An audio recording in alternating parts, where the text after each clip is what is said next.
Well, whatever. Okay.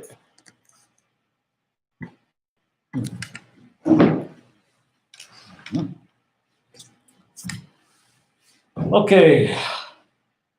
Assalamu alaikum. Hi, everyone. This is Contemporary Understanding of the Quran. My name is Marwan Rad, and we were reading in the Surah Al-Baqarah, the HEIFER, up to verse 99 yesterday. Today we're going to continue as of verse 100. I'm skipping reading it in Arabic. I'll only read it in English and get to the explanation. I think it's more straightforward and is better, especially that whosoever gonna watch this video is expecting nothing but English. So we start together. Verse number 100. Whenever they make a pledge, do not some among them reject it? The truth is, most of them do not believe. We're talking all the time about the Israelite, and we learn from previous verses that they have the habit of breaking laws and breaching agreements and denying messages and messengers and blah, blah, blah, etc. So this is kind of a questioning. Didn't they always do that, like breaking the law or forgetting the duty that they have or the agreement they made with God, etc.? And the answer to this in the same verse is, well, the fact of the matter of this, that is, most of them do not believe. It's a question of believe or not believe. That's what it means.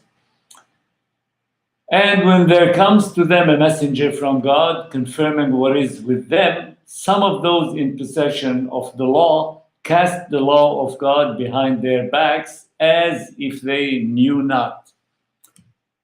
Meaning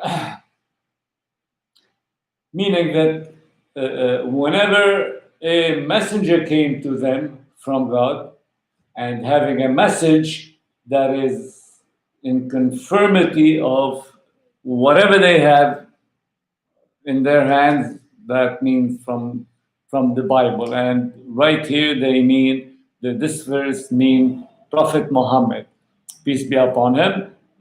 He came confirming what is right, what is not corrupted from the Bible, and they knew it, but they put it behind their back in the sense they didn't want to recognize, they didn't want to see the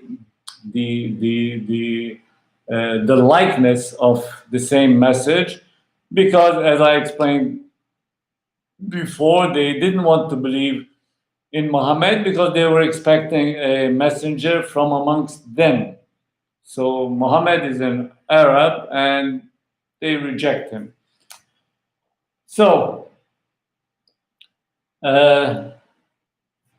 which means they put it behind their back, they denied it, they didn't want to show it, they didn't want to recognize, on purpose, that is, as I explained, because they don't want to believe in Muhammad. Muhammad is not an Israelite, and so on. And they follow what the shaitans read out during the reign of Sulaiman. And Sulaiman denied not, but the shaitans denied, teaching man sorcery and what was sent down upon the two kings of Babylon, Harut and Marut. And they taught no one until they had said, we are but a means of denial, so deny thou not. Then from them learn they that by which they cause division between a man and his wife, but they harm no one thereby save by God's leave. and they learn what harms them and profits them not, and they knew that whoso buys it has in the hereafter no share, and evil is that for which they sell their souls, had they known. It's a long verse, but it relates the story of a fact in that time, Babylon, where they excel in some kind of magic, you know. And that magic they learned, but they misused from the two famous angels, Harut and Marut. Harut and Marut, before they teach anyone, they tell them, listen, this is a test. Don't use it for bad purpose. Use it for good purpose, which means magic can be used in both ways, for good reason, for bad reason. So Harut and Marut, the two angels, they advise whoever wants to learn of this fact. But it looks like the Israelite, or some of the Israelites, were willing and they wanted on purpose to learn that and use it in a bad manner, in a bad for a bad cause, and so on. What was that bad cause? Sometimes, as we all learn, you know, this kind of magic and magical spell and stuff like this to separate or to cause a separation between man and his wife. It's a bad purpose, as I said. And the fact that they did that doesn't mean that they have the force, they have the power to do so without the reasons and the causes and reasons that God implemented in His creation, so to let things happen accordingly. I'm going to repeat. Those magical effects and magical acts, they are kind of purposeless should God did not implement the natural laws and reason for things to happen according to these, you know, whatever we call it's magic after all. Which means nothing can be can result if God didn't have that creation of everything, laws of nature, laws of physics, laws of all this. So then acts and things like this can happen, but that doesn't mean that God wants to have to do harm to some people or do good to others and so on. It's out of the question. God created the whole universe with the laws that we know now, laws of physics, laws of nature, laws of everything. And according to these laws, things happen when you manipulate. Okay, so some of the Israelites, when they used to do this, you know, they kind of ignored that this is not gonna do them good to them. Not, of course, they are harming some people, and this is not gonna do good to them themselves. And in the life and in the afterlife, they will be, you know, they will be paying for their wrongdoing. That's what the whole verse means at the end. Should they should they not practice this and the way they did, probably they would have been better without. The concept of it is they chose to do bad things instead of good things. They chose to do bad things knowing that they will be punished for it, and so on. And had they believed, here it is, and been in prudent fear, recompense from God would have been better. So should they not do that, okay, they will be compensated better. If they fear the punishment of God, probably, as the verse said, they would have been better without. And they knew that. Had they known, of course they knew it. Had they known, is a question, kind of, but they knew it. O you who heed warnings, say not comply thou with us, but say examine thou us and listen. And for those who spurn guidance while claiming virtue is a painful punishment. Now, to those who believe now, okay, and they are in the process of making sure that their belief, or probably proving that they really believe from their heart and mind and soul. So don't say, give us a chance, and you have to be straight, black on white, and you have to have you listen to the message, and you have to obey the message, and so on. As for the others who do not believe, or who spurn guidance, or who claim that they believe and in reality they do not, okay, those will have severe punishment, painful punishment, whatever. There neither love those who are indifferent to warning among the doctors of the law, nor the idolaters. So those who do not believe from the Israelites, or even from those who associate God with God,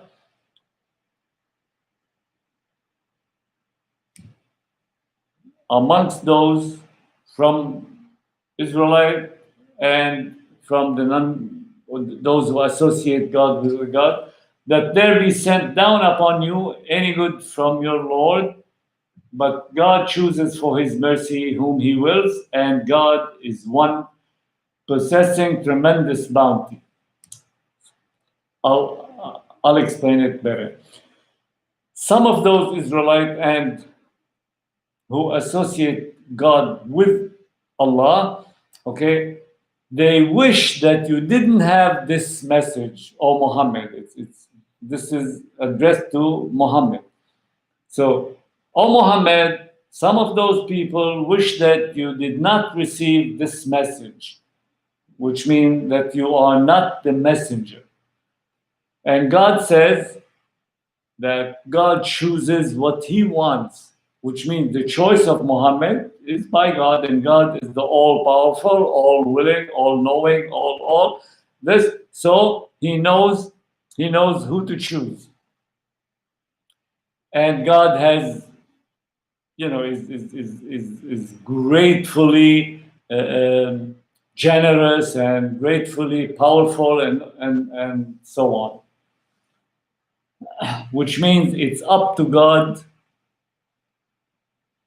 in things like this, in choosing messengers and in sending message to people. What proof we remove or cause to be forgotten, we bring one better than it, or the like thereof. Knowest thou not that God is powerful over all things? Here, it's a story about abrogation. We know what abrogation is. It's like when a law came out,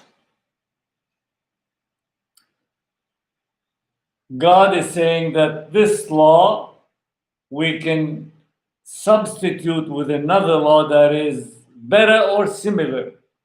This is called abrogation. And God is all powerful, all willing, all knowing. He can do whatever he likes. He can do anything he wants. So this is the meaning of this verse. It's about abrogation. Knowest thou not that God, to him belongs the dominion of the heavens and the earth, and you have besides God neither ally nor helper. So again to Muhammad, you should know, O Muhammad, that God is the owner of the universe, the heaven and earth, and all the creation, and nobody has anything from this, and nobody have. I mean, whoever wants to escape this fact will never succeed. This is the fact. God is telling us that I am the owner of the universe and you have nothing. All you should do is come to me somehow.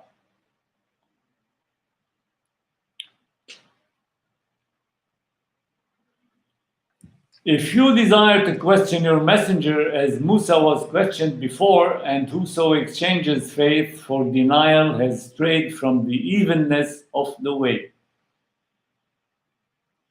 Now back to Israelites. They used to ask Moses, as you remember, a couple of few verses before, about the HEIFER, which one they have to sacrifice, what color, and blah blah blah, etc. So now is asking them, you think by asking too much question you will get to the truth? Asking too much question to your messenger, okay? Well, it may not be it, because even the messenger probably would ignore something. Oh, yes, the messenger is coming with a message and he delivers the message, and that's it. Maybe he knows less, maybe he knows better, and so on. But asking the messenger does not mean you get to the truth. The truth is God. God is the truth, after all. And kind of a fact that whosoever exchange his belief in denial of the truth is like someone who's going astray. I mean, it's common sense, very logical. Many among the doctors of the law long to turn you back at. Many among the doctors of the law long to turn you back as atheists after your faith, out of envy from their soul, after the truth has become clear to them. Okay.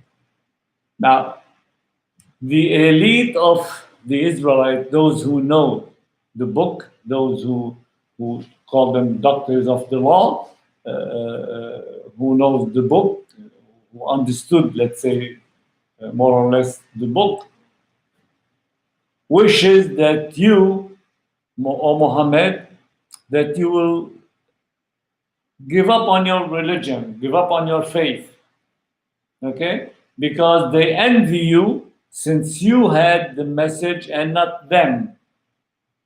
It's clear, like this.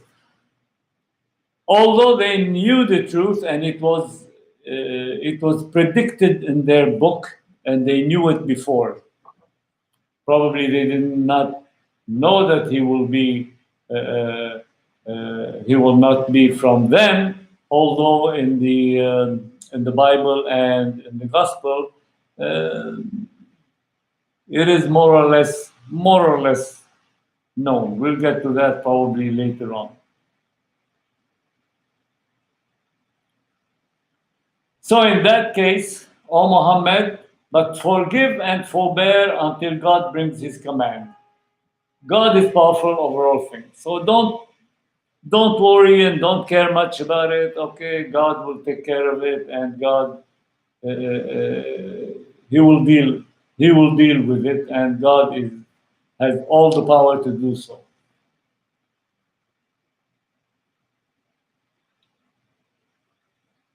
Continuing, and uphold the duty and give the purity, and what good you send ahead for your soul, you will find it with God. God sees what you do. Now, this is now addressed to Muhammad and his followers, in the sense those who believe, whether partly from who believe, Israelite, Nazarenes, or the Arabs from Mecca. Okay, so do the prayer, give alms, help the needy, and whatever you do good, okay, you will be compensated for this. You will find more good of it with God, with you. And God is watching you, and he knows what you're doing.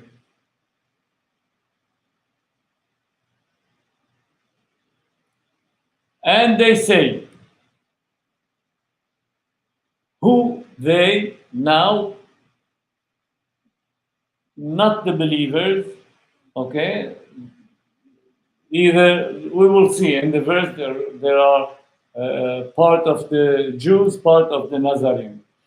And they say, none enters the garden save such as hold to Judaism or are Nazarene. Which means the Jews pretend that heaven is for them only.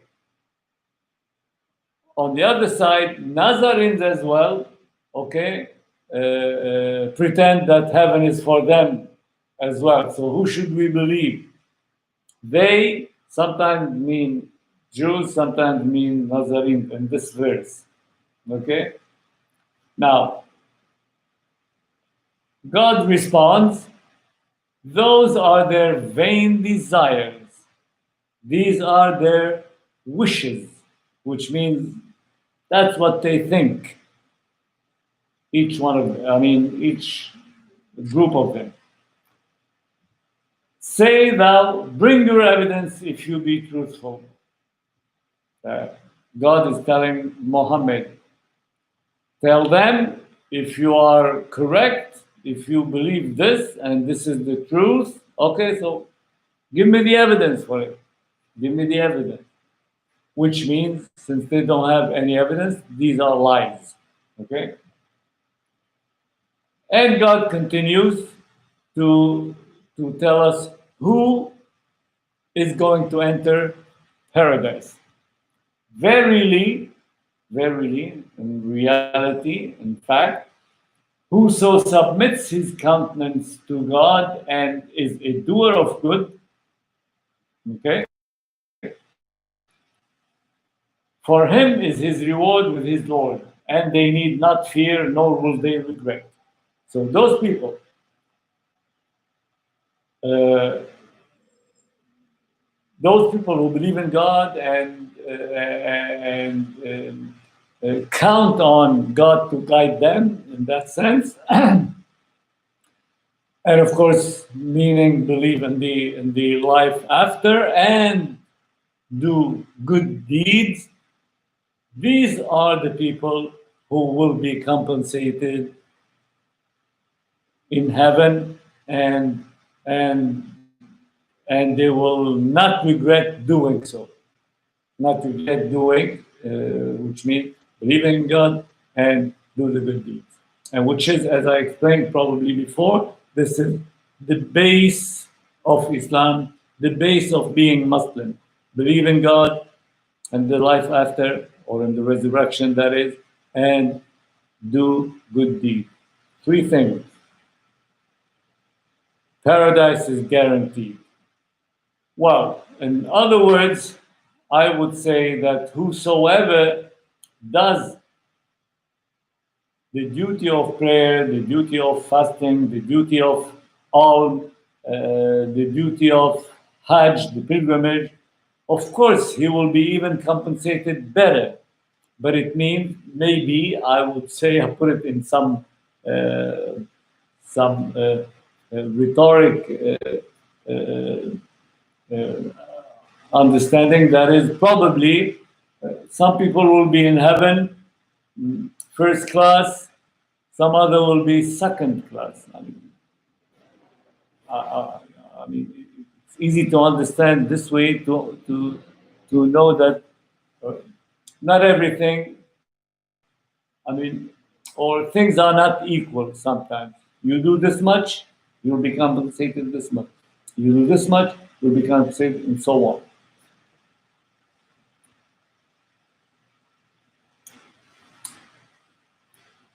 And the rabbinic Jews say the Nazarenes have nothing to stand up. Now they exchange accusation in a sense, the Jews and the Nazarene.